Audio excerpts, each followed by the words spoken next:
تو دوستو کیسے ہیں آپ سب لوگ؟ فرینچ ریولوشن، انقلاب فرانس، یعنی فرانس میں رہنے والے لوگ ہزاروں سالوں سے جس طرح اپنی زندگی گزار رہے تھے، اب وہ اس کو بدلنا چاہتے تھے۔ وہ سوچتے تھے کہ ہم اپنی زندگیوں کو مزید اس طرح سے نہیں گزاریں گے۔ فرینچ ریولوشن سے پہلے فرانس میں رہنے والے لوگ 3 حصوں میں تقسیم تھے، جن میں پہلا حصہ وہ تھا جس میں کلرگی یعنی کرسچین مذہب کے علماء وغیرہ شامل تھے، جبکہ دوسرا حصہ اس سے نیچے والا تھا جس میں نوبلٹیز آتے تھے، یعنی بڑے بڑے لوگ، بڑے بڑے لیڈر۔ جبکہ اس کے برعکس تیسرا حصہ وہ تھا کہ جس میں کسان، مزدور اور عام لوگ آتے تھے۔ نوبلٹیز اور کلرگی صرف 2% لوگ تھے۔ عام لوگ، جن میں کسان اور مزدور آتے تھے، وہ یہ مانتے تھے کہ یہ جو کنگ، کوئن اور نوبلٹیز ہیں، ان کو خدا نے چنا ہے راجہ مہاراجہ بننے کے لیے، اور جو کلرگی تھے وہ خود کو مذہب کا ٹھیکیدار سمجھتے تھے، یعنی یہ اپر کلاس لوگ فری تھے۔ اب جو صرف نیچے والی سطح میں آتے تھے، کسان، عام لوگ، ان کا خیال تھا کہ ان سے پچھلے جنم میں بہت سی غلطیاں ہوئی تھی، تو اس وجہ سے ان کو خدا نے انہیں سزا کے طور پر ایسا بنایا ہے۔ یہ کل آبادی کا 98% تھے، جبکہ وہ اپر کلاس لوگ 2% تھے۔ اب یہ عام لوگ ان کو ٹیکس دیتے تھے، یعنی گندم پر بھی ٹیکس، نمک پر بھی ٹیکس، تمباکو پر بھی ٹیکس، اور بھی روزمرہ کی جو کھانے پینے کی چیزیں تھیں ان پر یہ عام لوگ ان 2% لوگوں کو ٹیکس دیتے تھے۔ تو پھر اس کے بعد 1685 میں دا ایج آف انلائٹمنٹ کا وقت آیا، جب لوگوں نے تھوڑا سا اپنے دماغ کا استعمال شروع کیا کہ آخر اس کے پیچھے کیا وجہ ہے، کیا سچ میں ایسا ہی ہے کہ راجہ مہاراجہ کو خدا نے ہی چنا ہے؟ آخر ایسا کیسے ہو سکتا ہے؟ کس نے انہیں حق دیا ہے اس چیز کا؟ یہاں پر دا ایج آف انلائٹمنٹ کی بیس جو تھی وہ تھی اسکیپٹسزم، انڈیویجولزم، ریزننگ، سائنس اور ریلیجن۔ یہ وہ چیزیں تھیں جو دا ایج آف انلائٹمنٹ کی بیس تھیں۔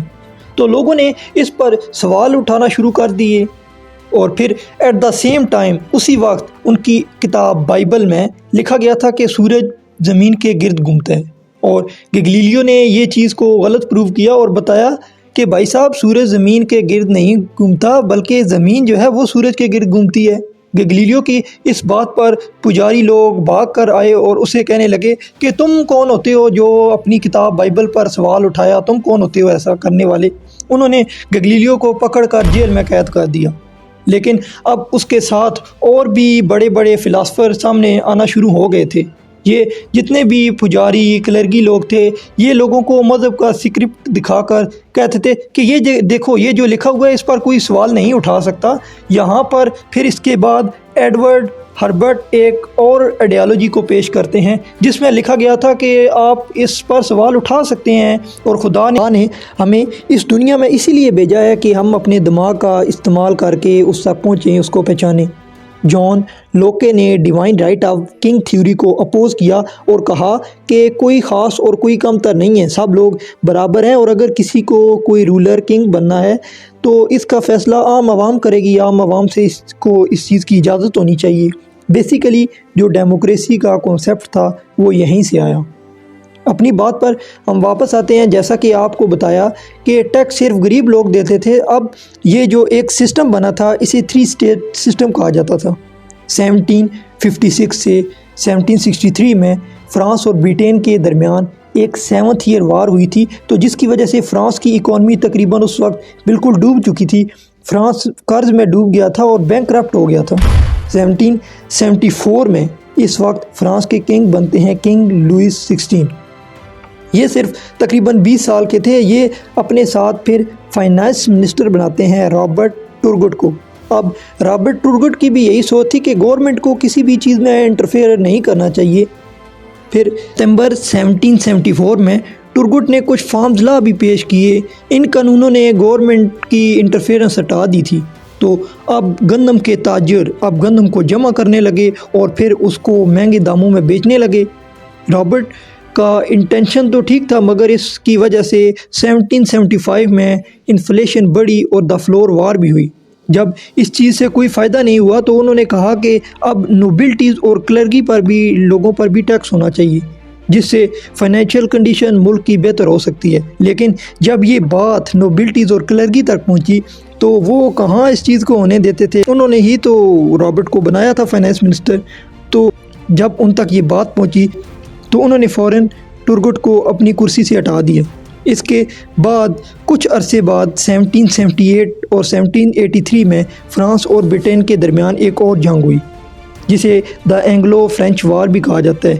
تو قرض اور بھی بڑھ گیا۔ اب اس وقت جب عوام بھوک، مہنگائی اور غربت اور ٹیکس کی وجہ سے بالکل فقیر بن چکی تھی، تو اس وقت ورسائل شہر میں کنگ لوئس 16 اپنی بہت سی دولت خرچ کر کے اپنے محل کو مزید شاندار بنانے میں لگے تھے، اور ان کے ساتھ ہی ان کی بیوی میری انٹونیٹ اس سے بھی زیادہ خرچ کر رہی تھیں۔ آج بھی ان کا نام دنیا کی سب سے زیادہ عیاش پسند رہنے والے لوگوں کی لسٹ میں ٹاپ پر آتا ہے۔ سال میں تقریباً وہ 300 سے زیادہ وہ ڈریسز بنواتی تھی، اسپیشل پرفیومز، اور پھر ان کا جو ہیئر سٹائل تھا وہ ایک بحری جہاز کی شکل کی طرح کا بنا ہوا تھا، اور اس کے ساتھ ان کے کافی زیادہ لو افیئر بھی تھے۔ وہ سویڈش نوبل مین کو لیٹر بھی لکھتی تھیں، کیونکہ عام لوگوں کی تو یہ سوچ تھی کہ راجہ اور کوئن کو تو خدا نے چنا ہے، تو یہ ہماری کوئن جو کر رہی ہیں تو ایسا نہیں ہو سکتا کہ خدا نے انہیں چنا ہو۔ تو اس کی وجہ سے لوگوں کے دلوں میں ان کے لیے مزید نفرت بڑھ گئی، کیونکہ ایک تو وہ حالات سے، انفلیشن اور کرائسس سے پہلے ہی تنگ تھے۔ تو دا ایج آف انلائٹمنٹ نے لوگوں کو یہ بات سوچنے پر مجبور کر دیا۔ اس وقت کا ایک بہت ہی فیمس سلوگن تھا لائبرٹی، ایکویلٹی، فرٹرنٹی، جو آج فرانس کا نیشنل موٹو بھی ہے۔ کنگ لوئس نے سوچا کہ لوگوں کو کیسے منایا جائے تاکہ ان کا غصہ ٹھنڈا ہو سکے، تو انہوں نے اس کے لیے اپنے جو نئے فائنانس منسٹر چارلس الیگزینڈر تھے، جن کو انہوں نے رابرٹ ٹرگوٹ کی جگہ اپوائنٹ کیا تھا، تو انہوں نے سوچا کیوں نہ ان سے مشورہ لے لیا جائے۔ تو جب انہوں نے ان سے مشورہ کیا تو انہوں نے بھی یہی کہا کہ اگر ملک کی فائنینشیل کنڈیشن کو ٹھیک کرنا ہے تو کلرگی اور نوبلائزیشن کو بھی ٹیکس دینا ہوگا۔ تو وہ ٹیکس کیوں دیتے، انہوں نے چارلس کو بھی فائنانس منسٹر کی پوسٹ سے ہٹا دیا۔ جب اس چیز کا کوئی سلوشن نہ نکلا تو کنگ لوئس نے 5 مئی 1789 کو اسٹیٹ جنرل کو بلایا۔ یہ اس وقت کی ایک گورنمنٹ کی شکل کی طرح تھی، اور اس میں تینوں کے پاس ایک ایک ووٹ ہوتا تھا، ایک ووٹ کلرگی کا، ایک ووٹ نوبلٹی کا، اور باقی 98% لوگوں کا ایک ووٹ، یعنی ٹوٹل 3 ووٹ ہو گئے۔ جب بھی فیصلہ ہوتا تو کلرگی اور نوبلٹی دونوں کے ایک ایک ووٹ ملا کے 2 ووٹ بن جاتے، اور عام لوگوں کا 1 ووٹ۔ پھر عام لوگوں نے کہا کہ ہر فرد کو ایک ایک ووٹ کا حق دو۔ کنگ نے منع کیا تو ان 98% لوگوں نے کہا کہ ہم ایسی اسٹیٹ کو مانتے ہی نہیں، ہم اپنی الگ گورنمنٹ بنائیں گے جہاں ہر فرد کو کم از کم ایکول ووٹ مل سکے۔